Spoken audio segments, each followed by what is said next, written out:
మొన్న వారం రోజుల క్రితము ఈ 18/3/2024 రోజున తిప్పర్తి పరిధిలో ఉన్నటువంటి అనిశెట్టి దుప్పలపల్లి గ్రామ శివారులో ఒక బావిలో, వ్యవసాయ బావిలో గుర్తు తెలియని శవం ఉందని చెప్పేసి మనకు అక్కడ ఫిర్యాదుదారుడు కన్నబైన గణేష్ ఫిర్యాదు మేరకు ఎస్ఐ గారు, తిప్పర్తి ఎస్ఐ గారు కేసు నమోదు చేయడం జరిగింది. అది అతను ఆ శవం ఎట్లా ఉందంటే మెడ చుట్టూ పురికోసతో కట్టి, తర్వాత కాళ్ళకు కూడా పురికోసతో కట్టి బావిలో తేలుతున్న శవము. దాన్ని అక్కడ ఉన్నటువంటి వాళ్ళ ఎవరైతే ఉన్నారో అక్కడ చుట్టుపక్కల ఉన్న వాళ్ళతో బయటికి తీసి దాన్ని పరిశీలిస్తే దానికి కొన్ని గాయాలు కూడా ఉన్నాయి అక్కడక్కడ. అది గుర్తులేని శవముగా మనం ఫస్ట్ కన్నబైన గణేష్ ఫిర్యాదు మేరకు కేసు నమోదు చేయడం జరిగింది. దానిపైన వెంటనే మా ఎస్ఐ గారు రాజు మరియు అదేవిధంగా సిఐ గారు, అది మర్డర్ కేసు కాబట్టి సిఐ గారు కూడా ఇమ్మీడియట్లీ అక్కడ వెళ్ళడము, శాలివరం సిఐ శ్రీనివాస్ రెడ్డి గారు వెళ్ళడము, కేసు దర్యాప్తు చేపట్టడం జరిగింది. దీంట్లో భాగంగా దర్యాప్తులో భాగంగా ఫస్ట్ ఐడెంటిఫై అతన్ని ప్రెస్లో వచ్చిన దాన్ని బట్టి, ప్రెస్లో వచ్చిన మీడియాలో వచ్చిన దాన్ని బట్టి చూసి గుర్తించి అతని యొక్క ఆ శవాన్ని Vanam Eshwar son of Narasimha 33 years, ఇతను క్యాస్టుబై ముదిరాజు, ఇతను కట్టంగూరు మండలానికి చెందిన వ్యక్తిగా వాళ్ళ పేరెంట్స్ వాళ్ళ వైఫ్ వచ్చి గుర్తించడం జరిగింది. ఆ గుర్తించిన దాని మీద దర్యాప్తు చేపడితే ఇన్వెస్టిగేషన్లో భాగంగా దాంట్లో వాళ్ళ వైఫ్ ఏటు వనం నవ్య ఉంటుంది. ఆమెకు ఇతనికి ఇద్దరి మధ్యలో మ్యారేజ్ అయ్యి 4 సంవత్సరాల పాప మరియు 2 సంవత్సరాల బాబు, 2 పిల్లలు ఉన్నారు. వాళ్ళిద్దరు పిల్లలు కలిగిన తర్వాత పక్కనే వాళ్ళ ఇంటి పక్కనే కట్టంగూరులో ఒక వైన్ షాప్ ఉంటుంది. ఆ వైన్ షాప్లో A1 కానుగు సతీష్ అనే అతను కూడా అంబటి వాగు, అక్కడనే కట్టంగూరు పక్కన ఉన్నటువంటి అంబటి వాగులో ఉంటాడు. అతను వైన్ షాప్లో పనిచేసేవాడు. వైన్ షాప్లో పనిచేస్తున్నప్పుడు ఇతనికి ఆ పక్కన ఉన్నటువంటి వనం నవ్య ఇద్దరికి పరిచయం ఏర్పడింది. ఆ పరిచయం కాస్త ప్రేమగా ఇలిసిట్ రిలేషన్ ఏర్పడదు ఇద్దరి మధ్యలో అక్రమ సంబంధం ఏర్పడి వాళ్ళిద్దరూ చనువుగా ఉంటున్నది. ఈ విషయం భర్త, ఈ డిసీజ్డ్ ఎవరైతే ఉన్నారో వనం ఈశ్వరుకు తెలిసింది. చూసిండు, ఒకసారి చూసి భార్యను మందలించడము. దాని తర్వాత వాళ్ళిద్దరి మధ్యలో తరచూ గొడవలు జరుగుతున్నాయి.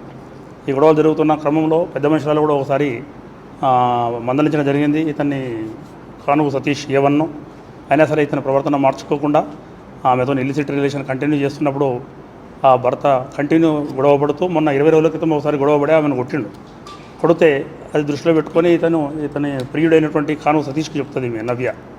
చెప్తే ఏదో ఒకటి చెయ్యి, నేను భరించలేకపోతున్నా, అతడు నన్ను హరాజ్ చేస్తున్నాడు, కొడుతున్నాడు, తిడుతున్నాడు, నన్ను చేస్తే ఏం చేద్దామంటే చంపేద్దామని చెప్పేసి అనుకుంటారు. దానికి ఈమె ప్రపోజ్ చేస్తే అతను ఒప్పుకుంటారు. ఎట్లా చంపాలంటే ఖర్చు అవుతుంది కదా అంటారు. ఖర్చు అవుతుందంటే నా దగ్గర ఉన్నది పుస్తకాలు నేను ఇస్తాను అని చెప్పి ఆమె అంటుంది.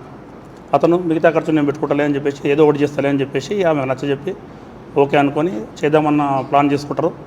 ఒక పథకం ప్రకారంగా ప్లాన్ చేసి దాంట్లో భాగంగా ఎవరిని సంప్రదించినట్టయితే ఈ కానుగు సతీష్ వచ్చేసి మిర్యాలగూడకు చెందినటువంటి నక్కా వీరస్వామి అనే అతని గతంలో ఫ్రెండ్ పరిచయం.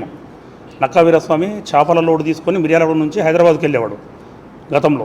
ఆయన వెళ్తున్న క్రమంలో ఇతను A1 కానుగు సతీష్ అందులో పనిచేస్తూ అది ఇద్దరు కలిసి హైదరాబాద్ పోతున్నప్పుడు అతను పరిచయం కాబట్టి అతన్ని సంప్రదించి ఇట్లా ఉన్నది, నాకు ఈ నవ్యతో సంబంధం ఉంది, వాళ్ళ భర్త హరాజ్ చేస్తుంది, ఏదైనా ఒకటి చేయాలి, చంపాలంటే చూస్తా, నేను ఆలోచించి చెప్తాను చెప్తాడు. మళ్ళీ అక్కడ ఉన్నటువంటి వాళ్ళను ధనావత్ హనుమ, ధనావత్ సాయి అని చెప్పేసి వీళ్ళు త్రిపురారం మండలం మిర్యాలగూడ సంబంధించిన వాళ్ళిద్దరిని సంప్రదిస్తే వాళ్ళు కూడా ఓకే అంటారు. ఎవరు ఇతను వీరస్వామి మాట్లాడతాడు. వాళ్ళని ముగ్గురు ఓకే అనుకున్న తర్వాత వీరస్వామి A3 వచ్చేసి A1 కానుగు సతీష్ చెప్తాడు, సరేరా చేస్తా అని చెప్తాడు. నాకు చూపించి అతన్ని అంటే కట్టంగూరు పిలిపించి వీరస్వామికి అతన్ని డిసీజ్ను మోటార్ సైకిల్ మీద డిసీజ్డ్ పిల్లల మరి వాళ్ళ భార్యను ఎక్కించుకొని పిల్లల్ని ఎక్కించుకొని పోతుంటాడు. మోటార్ సైకిల్ మీద పోతున్నప్పుడు వీళ్ళు వెనక పోయి దూరం నుంచి చూపిస్తాడు.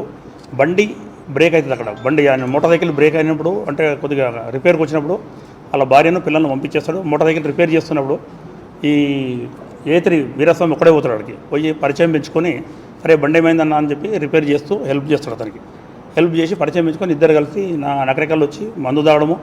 ఒక 2-3 రోజులు పరిచయం పెంచుకున్న తర్వాత దోస్తాన్ని చేసుకున్న తర్వాత ఒకరోజు ఒక ప్లాన్లో ముందస్తు అనుకున్న ప్రకారంగా సూర్యాపేటలో కారు తీసుకొని నల్గొండ పోదాం పని కట్టంగూరులో ఎక్కించుకుంటారు. మొన్న 18th రోజు మర్డర్ జరిగిన రోజు ఎక్కించుకొని ఇక్కడికి వచ్చేస్తారు నల్గొండకు వచ్చి నల్గొండలో అప్పటికే వీళ్ళు అనుకున్న ప్రకారంగా Dhanavath Hanuma A4 and A5 Dhanavath Sai ఇద్దరు అక్కడ ఉంటారు. వాళ్ళకి చెప్తాడు. వాళ్ళు 3 బీర్ బాటిల్ తీసుకొని ఆ కారులోనే కొంత దూరం వచ్చి తాగుతారు. ఆల్రెడీ పురికోస సుశీల్ తాడు తీసుకొని కారులో కొద్దిగా ఈ పనాగల్ బైపాస్ రోడ్ అవతల తాగి ఇది ముందుకు పోతున్న క్రమంలో తాగినాక వెనక కూర్చున్నటువంటి హనుమ అండ్ ధనావత్ సాయి ఇద్దరు కలిసి పురికోసను కారులో ఉన్నటువంటి సీట్ చుట్టూ అతనికి చుట్టేస్తారు. మెడ చుట్టూ చుట్టి వెనక్కి లాగేస్తారు. లాగి వెనక కాళ్ళతో గుంజి సీటు మధ్య లేచి ఆ స్ట్రాంగులేషన్ పురికోస అవుతుందో దానితోనే ఇద్దరు బట్టి గుంజేస్తారు. ఈ క్రమంలో అతను చనిపోవడం జరుగుతుంది.